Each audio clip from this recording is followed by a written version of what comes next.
জাতীয় কবি কাজী নজরুল ইসলামের জন্মবার্ষিকী উপলক্ষে ঢাকা বিশ্ববিদ্যালয়ের কেন্দ্রীয় মসজিদ প্রাঙ্গণে কবির সমাধিতে চলছে শ্রদ্ধা নিবেদন। এ নিয়ে আরও জানাতে যোগ দিচ্ছেন আমাদের সহকর্মী সুলতানা জাহান মিতু। মিতু, কখন থেকে শ্রদ্ধা নিবেদন চলছে, কি কি কর্মসূচি আজকে নেওয়া হয়েছে?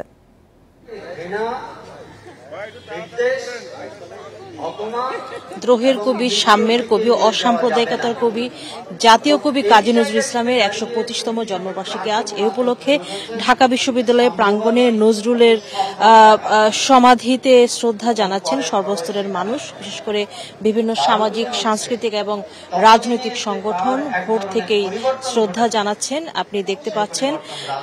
এবং সেই সাথে এখানে আলোচনা সভা ও সাংস্কৃতিক অনুষ্ঠানের আয়োজন করা হয়েছে নজরুলের স্মরণে। সেখানে নজরুলকে নিয়ে, নজরুলের সৃষ্টি নিয়ে আলোচনা সভা অনুষ্ঠিত হবে। একটি বিষয়, সকাল থেকে যারা নজরুলের সমাধিতে শ্রদ্ধা জানাতে এসেছিলেন তারা সবাই যেটি বলেছেন যে তার নজরুলের যে অসাম্প্রদায়িক চেতনা, এই চেতনা বর্তমান বিশ্বের যে হানাহানি, বর্তমান বিশ্বের যে অস্থিরতা, এই প্রেক্ষাপটে একেবারেই প্রাসঙ্গিক। শুধু এখন নয়, ভবিষ্যতেও নজরুল প্রাসঙ্গিক থাকবেন যেমনটা অতীতে ছিলেন। তারা বলছেন যে নজরুলের এই অসাম্প্রদায়িক চেতনা নতুনের মাঝে ছড়িয়ে দিতে হবে এবং সারা বিশ্বব্যাপী মৌলবাদী শক্তির যে আগ্রাসন, সে আগ্রাসন রুখে দিতে পারে নজরুলের চর্চা।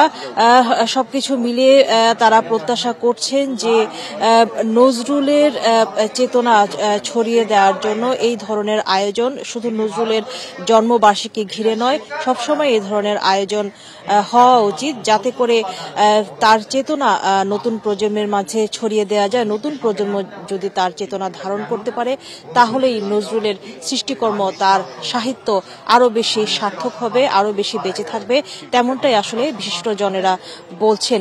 একটি বিষয় যে কবি কাজী নজরুল ইসলামকে ১৯৭২ সালে বাংলাদেশে নিয়ে আসেন বঙ্গবন্ধু শেখ মুজিবুর রহমান এবং তারপর তাকে জাতীয় কবির উপাধি দেন এবং তার ইচ্ছা অনুযায়ী তিনি এই ঢাকা বিশ্ববিদ্যালয়ের প্রাঙ্গণে এখানে তিনি চিরনিদ্রায় শায়িত হয়েছেন।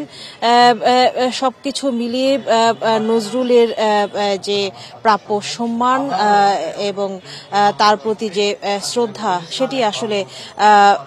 সেটি আসলে জাতি ধরে রেখেছে এবং সেই চর্চা অব্যাহত আছে। তবে যারা বিশিষ্টজন তারা বলছেন যে বর্তমান প্রেক্ষাপটে এবং সমসাময়িক প্রেক্ষাপটে নজরুল চর্চা আগের চেয়ে অনেক কমে গেছে এবং এই চর্চাকে বাড়াতে হবে এবং নতুন প্রজন্মের মাঝে ছড়িয়ে দিতে হবে, যাতে করে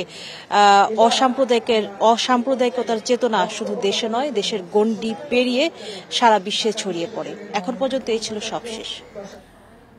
নজরুল জয়ন্তীতে কবির সমাধিতে চলছে শ্রদ্ধা নিবেদন, সে বিষয়ে বিস্তারিত তথ্য জানাচ্ছিলেন আমাদের সহকর্মী সুলতানা জাহান মিতু।